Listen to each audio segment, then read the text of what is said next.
ഈ കാണുന്ന 2 ഐറ്റത്തിൻ്റെ main ingredient ഒന്നാന്ന് പറഞ്ഞാൽ നിങ്ങൾ വിശ്വസിക്കുമോ? സത്യം അത്. ഇത് എന്താണെന്ന് വെച്ചാൽ ചിലർക്കൊക്കെ മനസ്സിലായിട്ടുണ്ടാവും. ഒന്ന് കടലപ്പോള, പിന്നെ നമ്മളെ പരിപ്പ് വട. അപ്പോൾ ആദ്യം തന്നെ നമുക്ക് പരിപ്പ് വട ഉണ്ടാക്കാം. അതിനുവേണ്ടി ഞാൻ 3 മണിക്കൂർ കടലപ്പരിപ്പ് കുതിർത്ത് വെച്ചിട്ടുണ്ടായിരുന്നു. അതിൻ്റെ അകത്തേക്ക് ചെറിയുള്ളി, വെളുത്തുള്ളി, ഇഞ്ചി, പച്ചമുളക്, കറിവേപ്പില, പെരിഞ്ചീരകം ഇതൊന്ന് ചതച്ചെടുക്കുന്നുണ്ട്.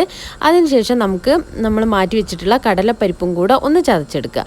ഇതെല്ലാം കൂടെ മിക്സ് ചെയ്ത് അതിനകത്തേക്ക് ഉപ്പ്, ചില്ലി ഫ്ലേക്സ് ഒക്കെ ഇട്ടിട്ട് നന്നായിട്ട് കൈകൊണ്ട് മിക്സ് ചെയ്യണം.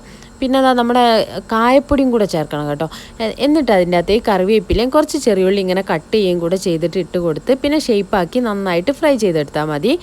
തിരിച്ചും മറിച്ചു വിട്ടിട്ട് നല്ല ബ്രൗൺ കളർ ആവുന്നത് വരെ ഫ്രൈ ചെയ്തെടുത്താൽ നല്ല ക്രിസ്പി ആയിട്ടുള്ള പരിപ്പ് വട കിട്ടും.